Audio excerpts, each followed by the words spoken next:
En el nombre del Padre, y del Hijo, y del Espíritu Santo. Amén. Padre nuestro que estás en el cielo, santificado sea tu nombre. Venga a nosotros tu reino, hágase tu voluntad en la tierra como en el cielo. Danos hoy nuestro pan de cada día, perdona nuestras ofensas, como también nosotros perdonamos a los que nos ofenden. No nos dejes caer en tentación y líbranos del mal. Amén. ¿Quién como Dios? Nadie como Dios. Un saludo para todos en el Señor. Bienvenidos a la preparación para la consagración total a Jesús por María. Les habla Wilson Tamayo, misionero del movimiento Lazos de Amor Mariano. Y hoy vamos para nuestra lección número 28. Jesucristo, nuestro fin último. ¿Por qué llegamos a esta lección y por qué decimos que Jesús es el fin último? Desde el inicio no nos hemos cansado de repetir que toda esta preparación para la consagración tiene como fin llevarnos a Jesús. La primera parte que fue vaciarnos del espíritu del mundo, luego la segunda parte conocernos a nosotros mismos, una tercera parte conociendo a María, fue simplemente la preparación para llegar a Cristo, hacia quien van dirigidos todos nuestros esfuerzos y a quien debe ir toda la gloria, el honor, la santidad. Todos nuestros esfuerzos van dirigidos a Él porque solo es Él el Señor, solo Él nos salva. No se ha conocido otro nombre bajo el cielo por el cual podamos ser salvos que el de Cristo Jesús nuestro Señor. Está perfectamente claro que nosotros vamos a Jesús por medio de María, pero es a Jesús a quien vamos, no nos quedamos en María. Con María y todo lo que hemos aprendido con ella, pues vamos directamente hacia nuestro Señor Jesucristo. Hay una bella oración, se llama la doxología, una doxología mayor. Una doxología es una palabra de alabanza que se dirige a Dios en la Santa Misa que dice: por Cristo, con Él y en Él, a ti Dios Padre Omnipotente, en la unidad del Espíritu Santo, todo honor y toda gloria por los siglos de los siglos. Amén. Es el resumen de la vida cristiana. Todo lo hacemos por Cristo, con Él y en Él. Cuando decíamos que nos unimos a María, por María, con María, para María y en María, era para unirnos más perfectamente a Jesús, por Jesús, para Jesús, con Jesús, en Jesús. Es decir, María como medio para llegar a Cristo. Entonces, con Cristo tributamos la gloria que merece el Padre Celestial en la fuerza del Espíritu Santo. Es importante, y no nos cansaremos de repetirlo, es importante comprender que nuestra Santísima Madre ha sido la criatura más estrechamente unida a la Santísima Trinidad. Es la hija predilecta del Padre, porque ¿quién como ella obedeció la voluntad del Padre, diciendo: he aquí la esclava del Señor, hágase en mí según tu palabra? Fue absolutamente dócil, fiel a lo que Dios le pedía. Es la madre admirable del Hijo. ¿Y qué otra criatura puede decir que es madre del Verbo eterno del Padre? ¿Qué otra criatura puede tener tal relación con el Verbo eterno del Padre, tal vínculo con Jesús? Y devocionalmente se la ha llamado también esposa del Espíritu Santo. El Concilio Vaticano II la llama sagrario del Espíritu Santo. Ese título, esposa del Espíritu Santo, es un título dado inicialmente por San Francisco de Asís. Es un título devocional, no se puede entender en sentido literal, en sentido estricto, sino que es un título devocional. Aparece por primera vez en el oficio de la Pasión del Señor, compuesto por San Francisco de Asís, que rezaba así: Santa Virgen María, no ha nacido en el mundo ninguna mujer semejante a ti, hija y esclava del Altísimo Rey y Padre Celestial, Madre de nuestro Señor Jesucristo, esposa del Espíritu Santo, ruega por nosotros junto con el Arcángel San Miguel y todas las virtudes del cielo y con todos los santos ante tu Santísimo Hijo amado, Señor y Maestro. Obviamente es una figura que remite precisamente a el desposorio que hay entre el alma fiel y el Espíritu Santo. De alguna manera es un desposorio que todos tenemos, y los santos han entendido estas figuras tomadas del libro del Cantar de los Cantares, de el alma enamorada de Dios, Dios que busca a su esposa. Pero en la Santísima Virgen María esto se dio de una manera del todo singular.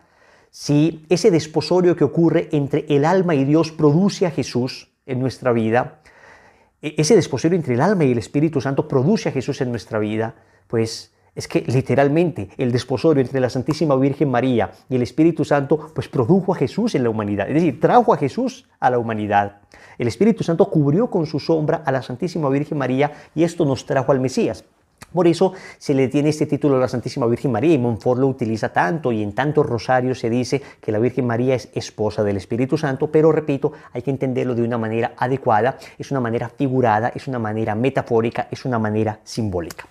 Entonces, vamos a decirlo con toda claridad. Nosotros solo adoramos a Dios, Padre, Hijo y Espíritu Santo. Lo repetimos, no adoramos a la Virgen María, no adoramos a criatura alguna, solo a Dios. El Catecismo lo dice con mucha claridad en el numeral 2096. Adorar a Dios es reconocerle como Dios, como Creador y Salvador, Señor y dueño de todo lo que existe, como amor infinito y misericordioso. Adorarás al Señor tu Dios y solo a Él darás culto. Lucas 4:8. Dice Jesús citando el Deuteronomio 6:13. Entonces, ¿reconocemos nosotros a la Virgen María como diosa? De ninguna manera. No hemos dicho una sola vez esto. Al contrario, hasta el cansancio hemos dicho que la Virgen María es criatura. ¿La reconocemos entonces como nuestra Salvadora? De ninguna manera. Hemos dicho que su sí nos trajo al Salvador, pero Cristo es el Salvador.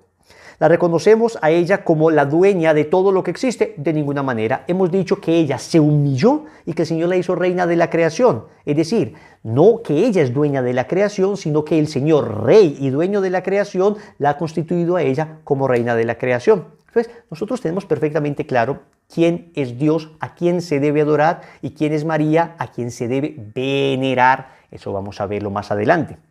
Pero cuidado entonces con la palabra adoración. Es cierto que muchas veces en nuestro lenguaje utilizamos mal la palabra adoración.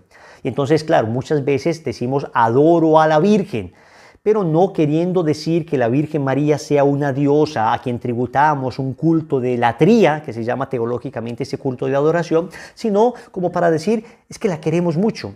De hecho, una de las definiciones que tiene el diccionario sobre la palabra adoración es un amor extremo hacia algo, ¿no? Pero técnicamente hablando, es incorrecto utilizar la palabra adoración como sinónimo de la palabra amor, porque la palabra adoración debe ser reservada exclusivamente para Dios.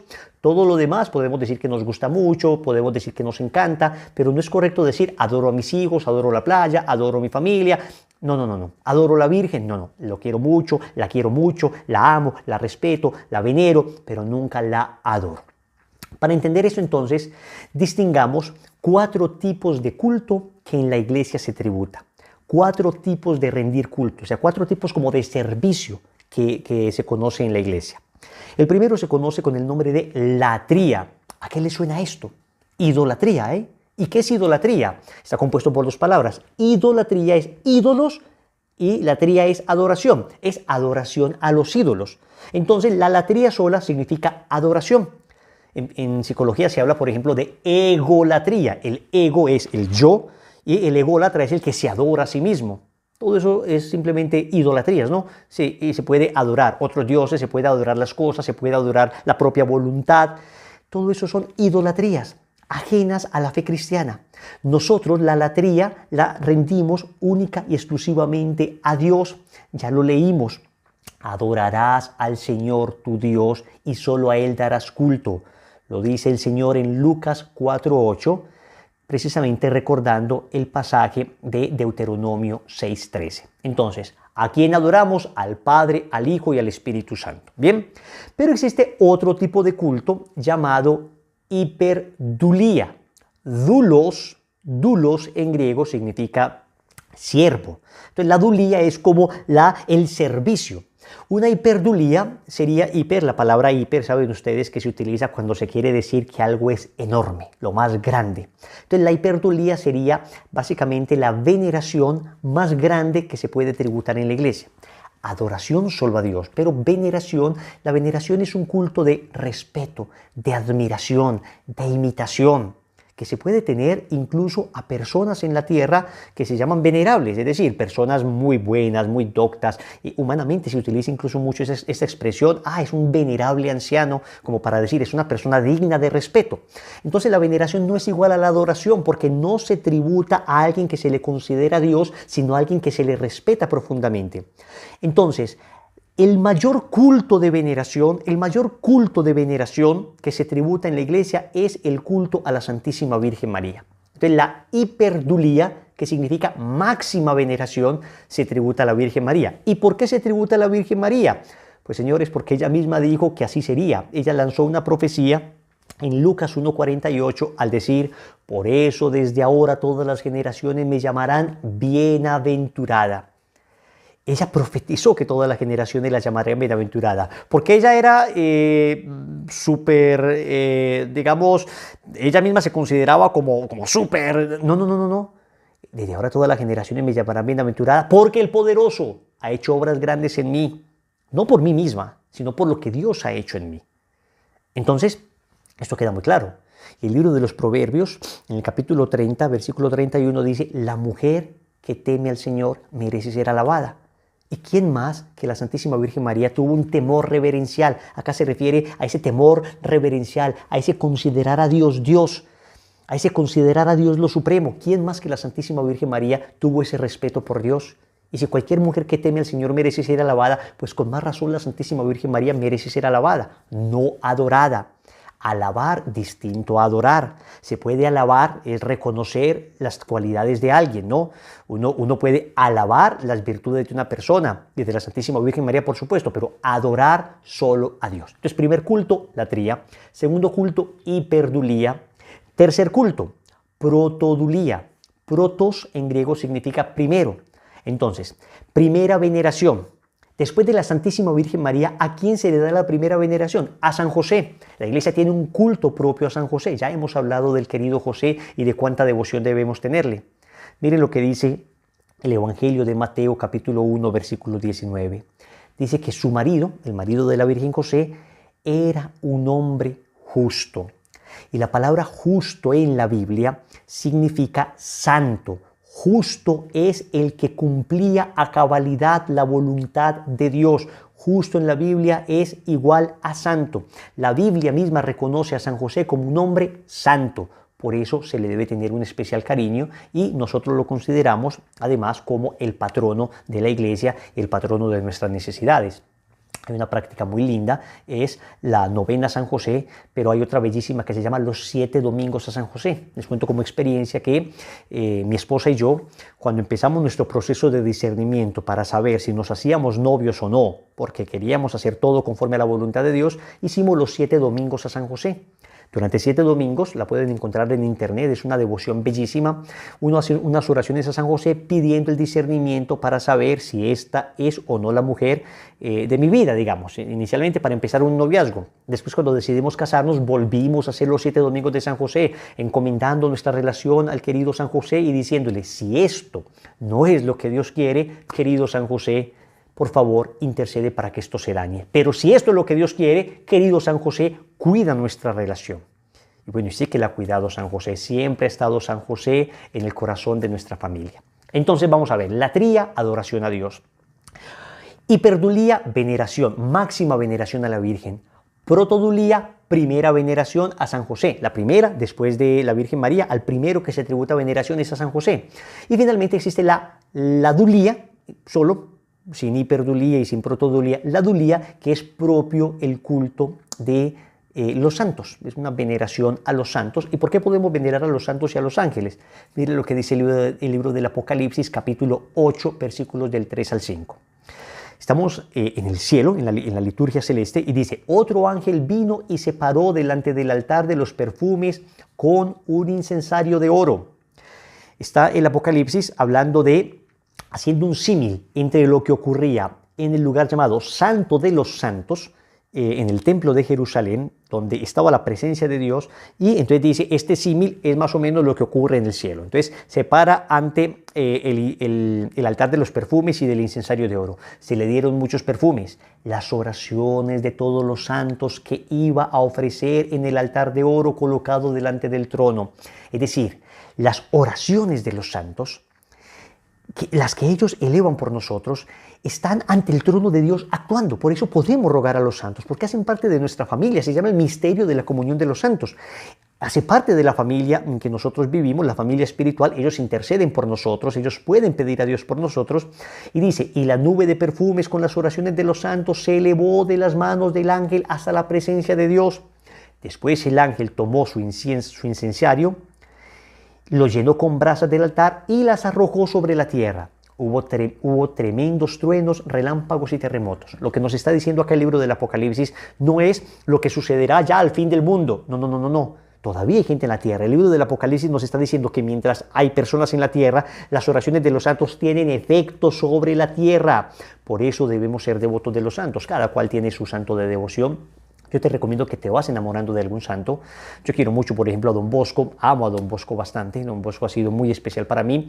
Cada cual tiene su santo de devoción. El que más se identifique con su carácter o el que menos se identifique con su carácter, precisamente para lograr imitarlo. Entonces, digamos, hay algunos que tienen carácter muy fuerte y están siendo muy devotos de San Francisco de Sales, el santo de la amabilidad, pidiéndole a ese santo su intercesión para lograr hacer dócil el carácter. Entonces, pidámosle a la Virgen que nos ayude a conocer la vida de los santos y a enamorarnos. Entonces, 4 cultos. El culto de latría, ¿a quién? A Dios. Latría, adoración a Dios. El culto de hiperdulía, máxima veneración, ¿a quién? A la Virgen María. El culto de protodulía, primera veneración, ¿a quién? A San José. El culto de dulía, veneración a los santos. O sea que cuando alguien venga a decirte, es que ustedes los católicos adoran a la Virgen María, tú le dices, no, mira, nosotros no adoramos a la Virgen María. El culto de latría es un culto referido exclusivamente a Dios. Nosotros a la Virgen la veneramos con un culto de hiperdulía. Y entonces esa persona que cree que tú sabes griego va a salir asustada y va a decir, yo con este no hablo, que sabe tanta teología y tanto griego, y se va. Es una manera de decirte, es bueno que tengas algunos elementos, para que vayas sabiendo qué es exactamente lo que creemos como iglesia. El culto entonces que nosotros tributamos a Dios es un culto distinto del que tributamos a la Santísima Virgen María. El Catecismo de la Iglesia Católica en el numeral 971 hace un resumen perfecto del culto que le tributamos a la Virgen. Ya vimos que el Catecismo nos enseñaba que a Dios lo adoramos. Ahora, a la Virgen, ¿qué culto le tributamos? ¿En qué consiste esta hiperdulía? Numeral 971, y apréndetelo de memoria. La Santísima Virgen es honrada con razón por la Iglesia con un culto especial. Claro que hay un culto especial, el de hiperdulía. Y en efecto, desde los tiempos más antiguos se venera a la Santísima Virgen con el título de Madre de Dios, bajo cuya protección se acogen los fieles suplicantes en todos sus peligros y necesidades. Estamos diciendo que esto no es nuevo. Desde el siglo I ya están los cristianos venerando a la Santísima Virgen María. Tenemos oraciones de los cristianos dirigidos a la Madre de Dios. Este culto, aunque del todo singular, es esencialmente diferente del culto de adoración que se da al Verbo encarnado, lo mismo que al Padre y al Espíritu Santo. Ya lo hemos dicho. Latría al Padre, Hijo y Espíritu Santo, y hiperdulía a la Santísima Virgen María. Dice, pero lo favorece poderosamente. Es decir, venerar a la Virgen María favorece el culto de adoración a Dios. Encuentra su expresión en las fiestas litúrgicas dedicadas a la Madre de Dios, en la oración mariana como el Santo Rosario, síntesis de todo el Evangelio. O sea que, repetimos, a la Virgen María la veneramos, a Dios lo adoramos, con un culto de latría a Dios, con un culto de hiperdulía a la Santísima Virgen María. Pero ¿qué es esto de adorar? Dice el famoso teólogo Antonio Rollo Marín, y si quieres conocer de teología sólida, te recomiendo todos los libros del padre Antonio Rollo Marín, sacerdote jesuita, murió hace algunos años, buenísimo, porque es una teología muy sólida y no demasiado complicada, es accesible. Su libro, digamos, cumbre, su bestseller, Teología de la Perfección Cristiana. Teología de la Perfección Cristiana, se lo recomiendo. Y en ese libro, Teología de la Perfección Cristiana, dice que la adoración es un acto externo de la virtud de la religión, por el que testimoniamos la reverencia que nos merece la excelencia infinita de Dios y nuestra sumisión ante Él. Es decir, es un acto del corazón que se exterioriza. Por eso nosotros, digamos, tenemos un culto de adoración a Dios que se llama la Eucaristía. El culto que nosotros tributamos en la Eucaristía es un culto de adoración que se dirige a Dios. El culto de la Eucaristía no se dirige a nadie más que a Dios. Si ustedes se dan cuenta, la estructura de todas las oraciones de la misa siempre inicia diciendo Padre eterno o Dios misericordioso. Pide algo, dice por Jesucristo nuestro Señor, amén. ¿Ven? Siempre es al Padre, por Jesucristo nuestro Señor, en la unidad del Espíritu Santo. Todo honor y toda gloria por los siglos de los siglos. Amén. ¿Ven? Siempre es Padre, Hijo y Espíritu Santo. Incluso cuando se hace una Eucaristía en honor a la Virgen María, no se dice que se ora a la Virgen María durante la Eucaristía, sino que al Padre se le dice: gracias, Padre Celestial, por el ejemplo de la Madre de Dios, concédenos a nosotros también esa docilidad del Espíritu, para que siendo fieles a tus mandamientos, me estoy inventando en ese momento alguna oración, ¿no? Para que siendo fieles a tus mandamientos podamos imitar a tu divino Hijo Jesús, por el mismo Jesucristo nuestro Señor, que con el Espíritu Santo vive y reina por los siglos de los siglos. Amén. Digo, más o menos la estructura de todas las oraciones eucarísticas siempre son al Padre, por el Hijo, en el Espíritu.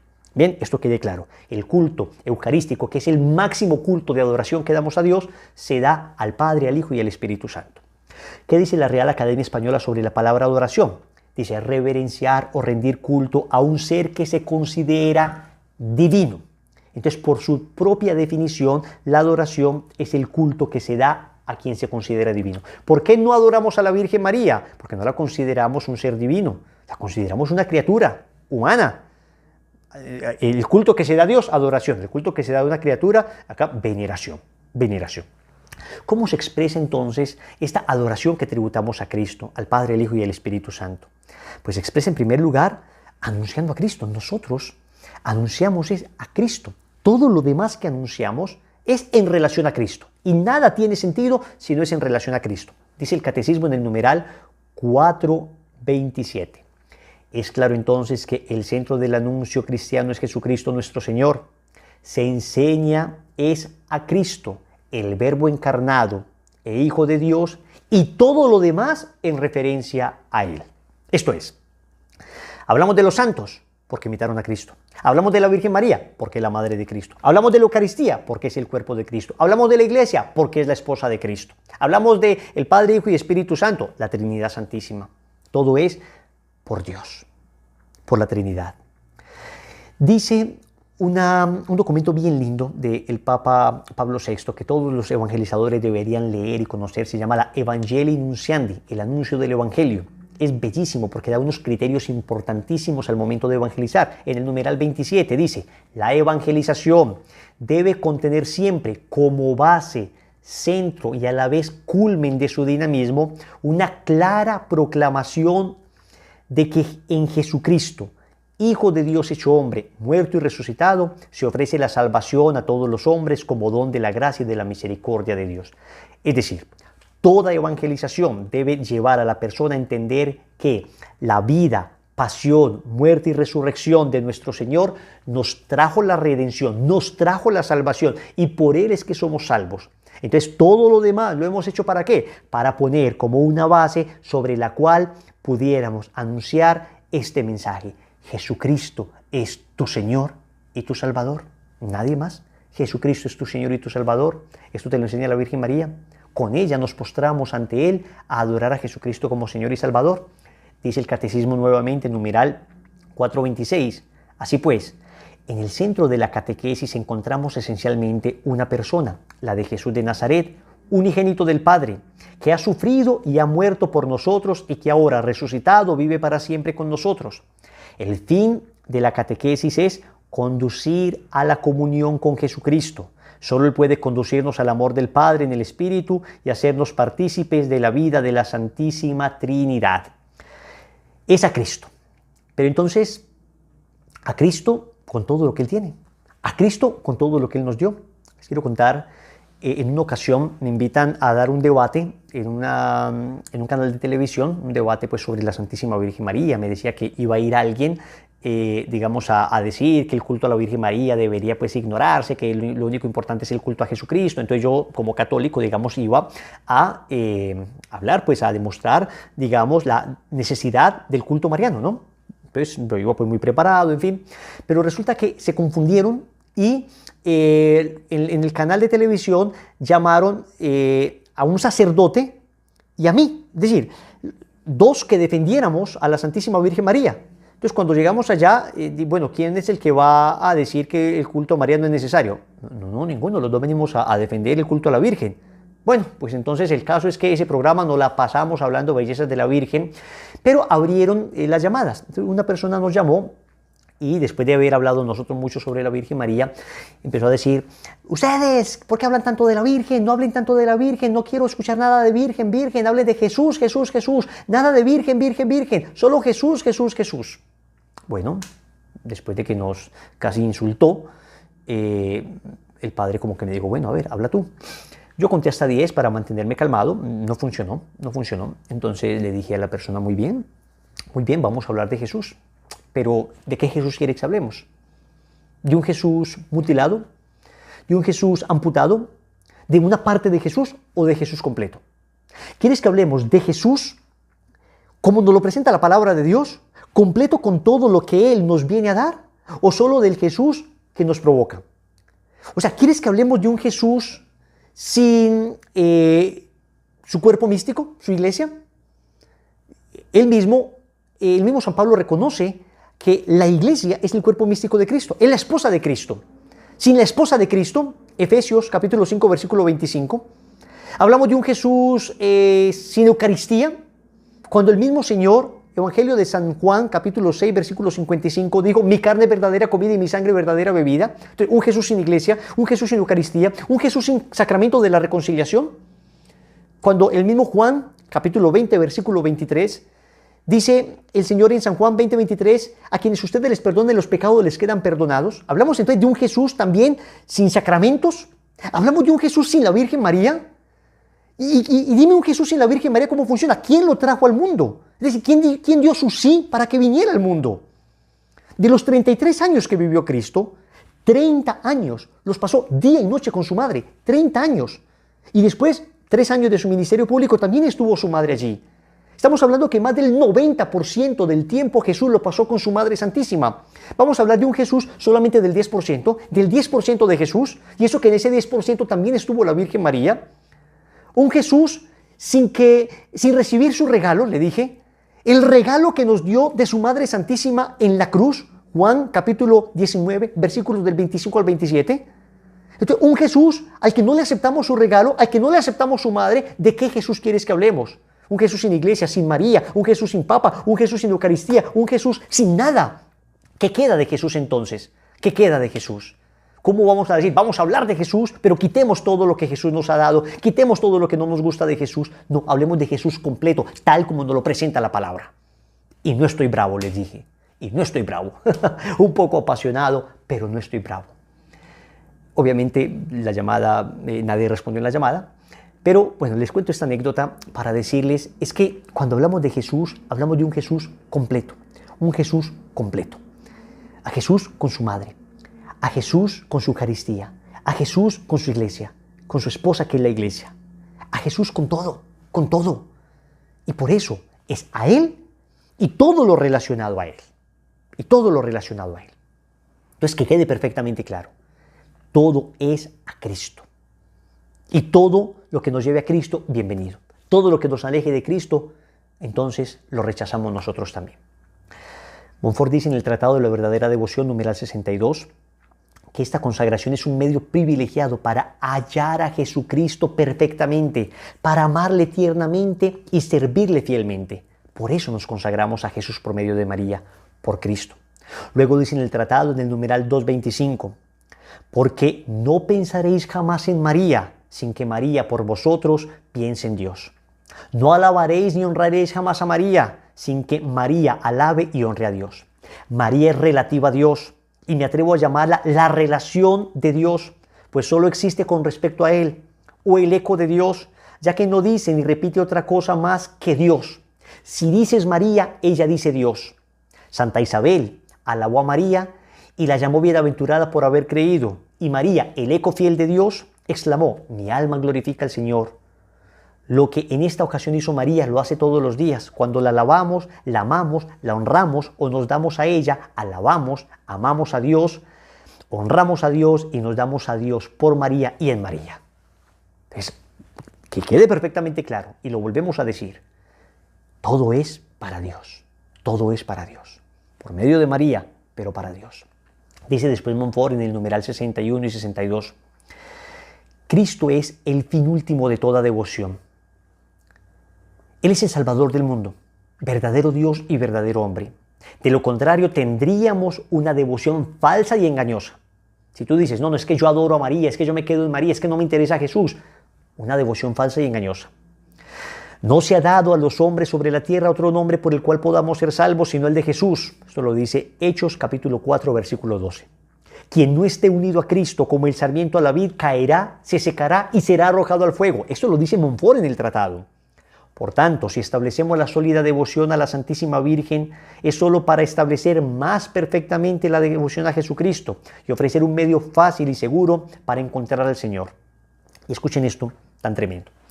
Si la devoción a la Santísima Virgen nos apartase de Jesucristo, habría que rechazarla como ilusión diabólica. Pero como ya he demostrado y volveré a demostrarlo más adelante, sucede todo lo contrario. Esta devoción nos es necesaria para hallar perfectamente a Jesucristo, amarlo con ternura y servirlo con fidelidad. ¿Y tú te das cuenta? Yo te pregunto, desde que estás haciendo este proceso de preparación para la consagración, ¿amas más a Jesús? ¿Te has enamorado más de Cristo? ¿Lo has reconocido como tu Señor? ¿Amas más la Eucaristía? ¿Amas más su iglesia? Estoy seguro que sí, porque lo único que sabe hacer María es llevarnos a Cristo. Y Montfort no frena ahí. Montfort, para que no quede duda de que esta devoción es cristocéntrica, es decir, que Cristo es el centro y el fin a quien se dirige, dice en el numeral 14 y 15 del tratado: confieso con toda la iglesia que siendo María una simple criatura salida de las manos del Altísimo, comparada con la majestad infinita, es menos que un átomo, o mejor, es nada, porque solo es el que es. María, al lado de Dios, menos que un átomo, nada, una criatura, el Creador. Por consiguiente, este poderoso Señor, siempre independiente y suficiente a sí mismo, no tiene ni ha tenido absoluta necesidad de la Virgen para realizar su voluntad y manifestar su gloria. Dios hace lo que quiere y no necesita de nadie. Le bastaría querer para hacerlo todo. Afirmo, sin embargo, que, dadas las cosas como son, habiendo Dios querido comenzar y culminar sus mayores obras por medio de la Santísima Virgen, desde que la formó, ya vimos en la lección pasada, María en las Escrituras, Dios ha querido vincular a María desde el principio hasta el final de sus obras. Es de creer que no cambiará jamás de proceder. Es Dios y no cambia ni en sus sentimientos ni en su manera de obrar. Es decir, esta devoción es cristocéntrica. Lo único que pretende, dice Montfort, es hacer de ti un verdadero devoto de María y un auténtico discípulo de Jesucristo. ¿Quién como Dios? Nadie como Dios. Y después de Dios, nadie como María. Que quede perfectamente claro. A Jesús por medio de María. A Jesús. A Jesús. Wilson, es que estoy muy enamorado de María. Yo también. Y cada que me enamoro más de María, ¿saben qué pasa? Mi amor por Cristo crece ad infinitum. Hasta el infinito. Crece en mí el hambre de Eucaristía. Crece en mí el deseo de leer la palabra de Dios. Crece en mí el deseo de reconocer a Jesucristo como mi Señor y mi Salvador. Porque es que viendo a María tan enamorada de Cristo, viendo a nuestra Madre que lo único que sabe es hablarme de Cristo, que lo único que sabe es señalarme a Cristo, que lo único que sabe es adorar a Cristo, entonces yo no quiero hacer otra cosa que amar, adorar y reverenciar a Cristo nuestro Señor junto con mi Madre Santísima. Vamos a decirle al Señor que Él es nuestro Señor y nuestro todo. Una vez más, como lo dijo San Francisco de Asís, Él es nuestro Dios y nuestro todo. Quiero que cierres tus ojos en este momento y vamos a decirle al Señor que Él es nuestro Dios y nuestro todo. Tú, mi Dios y mi todo. Tú, mi único Señor, en quien puedo confiar, sino en tu amor, mi Señor. Díselo. Tú, mi Dios y mi todo. Tú, mi único Señor, en quien puedo confiar, sino en tu amor, mi Señor. ¿Sabes qué? En ese momento nuestra Madre está cantando con nosotros, diciendo: tú, mi Dios y mi todo. Tú, mi único Señor,